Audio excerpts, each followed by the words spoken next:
Embark on a journey comparing decodable readers against traditional methods. I'm Dr. Emily Sherwood. For more information about literacy, please like and subscribe. So I'm going to want you to think of the last time that you had a really important conversation, maybe with a doctor, maybe someone at your child's school, if you had a parent-teacher conference, if your child has an IEP, the IEP meeting, at your job, an important meeting at your job. And I'm going to say a sentence, and I want you to think about if this sentence sounds at all like your talk that you had there. The cat sat on the mat. The cat was fat. Is that something that sounds like real life? Of course not. In real life, words are not always decodable. That means that when you're talking or when there's a lot of written language that's mimicking real life, in other words, how people talk in real life, the words are not going to typically have the same ending, and they're not going to be short and have the same sound. But that's what a lot of children are being taught how to read now. They're being taught to use only decodable readers. In other words, readers that only focus on certain sounds. Like, for example, the cat on the mat has short vowel sounds.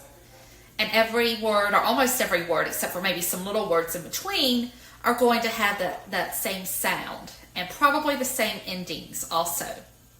A lot of the same endings. And so that's called decodable readers. And decodable readers are super popular.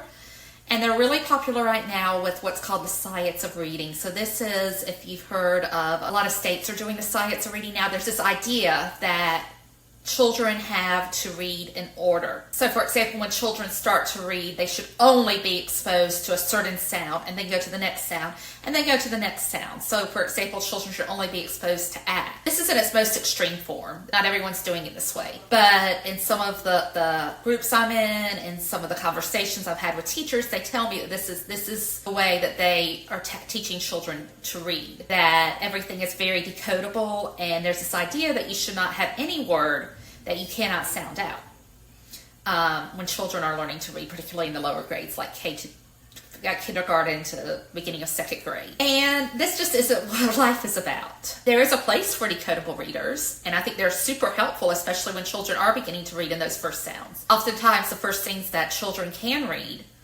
are decodable books and decodable readers, and some of them are very lovely. Like if you think of The Cat in the Hat, that's pretty decodable. There are some words that are not. But for the most part, that's very regular and decodable, and children really like that book, and that's great. But that shouldn't be the only thing that children are exposed to, even at the very young ages. They should be hearing text and reading text that mimics real life. In other words, text that has a variety of forms, a variety of language structures, and a variety of words, really. And I know that goes against a lot of the conventional thinking, because again, there's this idea that it has to be this really rigid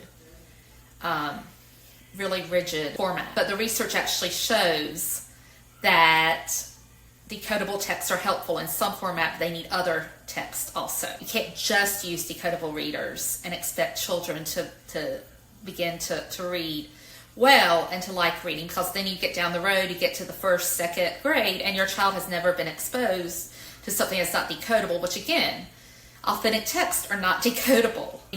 Anything that you read, even menus, even news stories, are not necessarily decodable, and only 60% of text can be sounded out at all. So again, we've gone too far in the phonics direction here. There's also an argument, and I think it's a really valid one, that decodable readers are not enjoyable for children. They're not really engaging, and they don't invoke a love of reading. And when children are young, they do need to learn how to like reading. Again, that goes against science of reading, this idea that's not important. Again, in its most extreme form, there are science reading practitioners who believe that that's important. But in its most extreme form, there's this idea that that's not important. But it is, because the more children read, the better readers they become. So to wait till a child is 7 or 8 years old before they have a book that they can enjoy and read on their own, that's just not good practice. That's not going to develop the kind of reading habits that we want for children. I also heard a few years ago, I heard David Pearson speak, and he's not someone I usually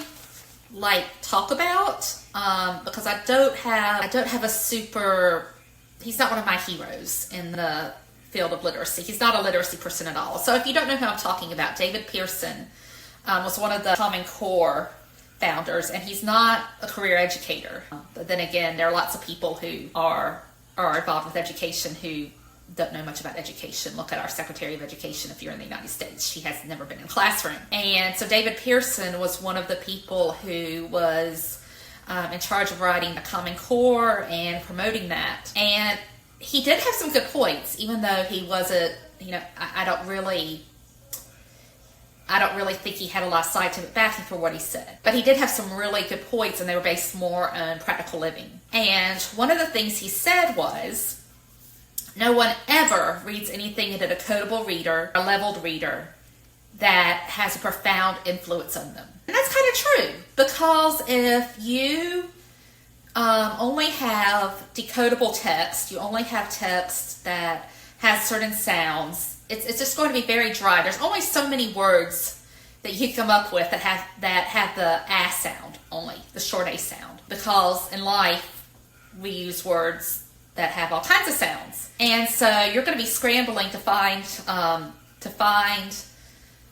words that have that vowel sound. And there's just a very limited amount of words you can say. It's very awkward to just read the same thing, words that have that sound. I mean, there's not much of a story you can make. The cat and the mat. If you're not going to expand that, at least have some words that have short O's or short I's in there. It's not going to be much of a story. There's only so much you can do. You cannot make that meaningful. You cannot, a child cannot say, oh, I really learned something from that story, or oh, that really has to do with the interest I like. It's too basic. And I feel like that's my particular fight with science of reading in general, is that it is so basic that it doesn't challenge students enough, and it does not lead to engagement or to love of reading or to help them with those practices, because children are not going to just read decodable readers their whole lives. And again, if you wait till your child's 7, 8 years old, that child has to learn those practices, and it's a little bit late. It's by American standards and what we expect children to do at those ages, it's really hard for children to pick up the habit of reading at that age in a regular school situation. Anybody can start to read at any time. I've seen adults start to read, but it takes a lot of practice and a lot of motivation, and we're not going to see really good results just by giving children decodable readers. They're not going to have the experiences with reading that they like. Again, I feel like they have their place, especially when teaching new rules for practice, that they can be used. But other books need to be used along with it. So that's what I have for today. Have a great day and keep reading.